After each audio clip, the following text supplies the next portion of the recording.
Welcome to Arul cooking channel. இன்றைக்கி ரொம்பவே ஹெல்த்தியான சூப்பரான டேஸ்டான பாலக் பன்னீர் எப்படி செய்கிறதுன்னு நான் இன்றைக்கி வீடியோவில் காட்ட போகிறேன். அதாவது இன்றைக்கி நான் சமைக்க போகிறதில்ல, என் ஹஸ்பண்ட் தான் சமைக்க போகிறாங்க. நான் வீடியோ மட்டும்தான் எடுக்க போகிறேன்.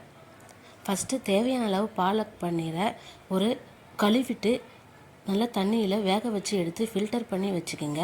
நெக்ஸ்ட்டு பன்னீரை நல்லா ஃப்ரை பண்ணி எடுத்து வச்சுக்கணும்.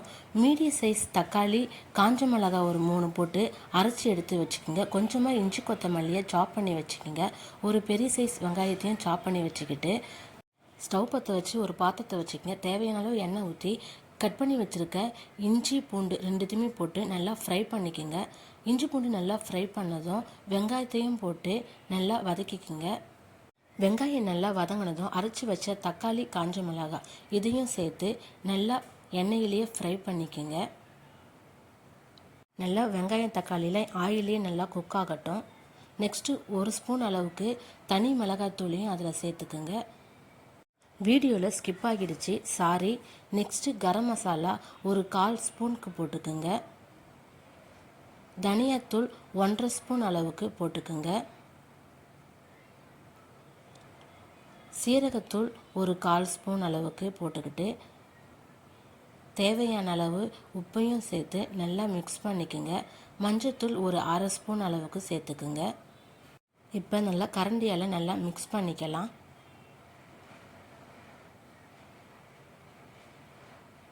கொஞ்ச நேரம் மூடி போட்டு வச்சுக்கோங்க. நல்லா அது ஆயிலே குக் ஆகட்டும்.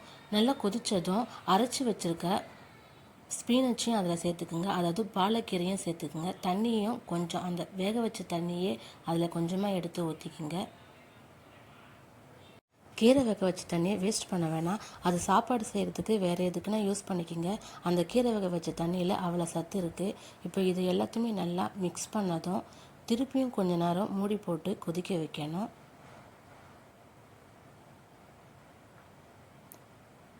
நல்லா கொதிச்சிடுச்சு.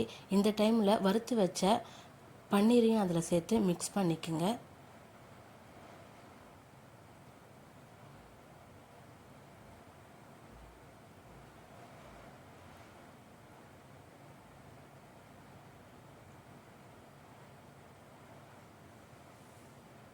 நல்லா மிக்ஸ் பண்ணதும் தாளிப்புக்கு ரெடி பண்ணிக்கணும். தாளிப்புக்கு கொஞ்சமாக பூண்டு சாப் பண்ணி வச்சுக்கிட்டு 1 ஸ்பூன் சீரகம், 1/4 ஸ்பூன் சோம்பு, 2 காஞ்ச மிளகாய், கொஞ்சமாக கருவேப்பிலை, தேவையான அளவு எண்ணெய் ஊற்றி எண்ணெய் நல்லா சூடானதும் சாப் பண்ணி வச்சுருக்கிற பூண்டை போட்டு நல்லா ஃப்ரை பண்ணிக்கிட்டு சீரகம், சோம்பு இதையும் போட்டு நல்லா ஃப்ரை பண்ணிக்கோங்க. அதுக்கப்புறம் காஞ்ச மிளகாய், கருவேப்பிலை இந்த மாதிரி தாளித்து ஊற்றும் போது பாலக் பன்னீர் டேஸ்ட்டு சூப்பராக இருக்கும்.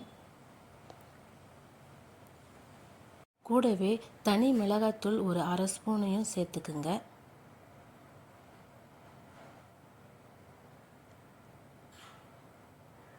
அவ்வளோதான். இது நல்லா ஃப்ரை ஆனதும் இதை எடுத்து ரெடி பண்ணி வச்சுருக்க பாலக் பன்னீரில் ஊற்றிக்கணும்.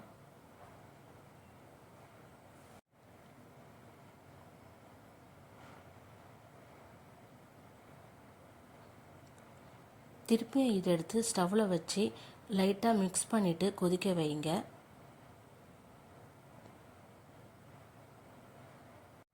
ரொம்ப நேரம் வேணாம், ஒரு 3லேருந்து 5 நிமிஷம் கொதிச்சா போதும்.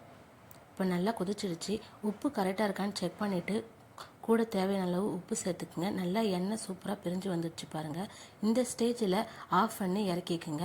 நல்லா சப்பாத்தி, நான், சாப்பாடு எல்லாத்துக்குமே இந்த பாலக் பன்னீர் டேஸ்ட்டு சூப்பராக இருக்கும். உடம்புக்கும் ரொம்ப ரொம்ப ஹெல்த்தி.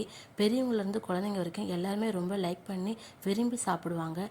நீங்களும் இதே மாதிரி செஞ்சு சாப்பிடுங்க. அருள் குக்கிங் சேனலை லைக் பண்ணுங்கள், ஷேர் பண்ணுங்கள், கமெண்ட் பண்ணுங்கள். மறக்காமல் சப்ஸ்கிரைப் பண்ணுங்கள். தேங்க்யூ ஃபார் வாட்சிங்.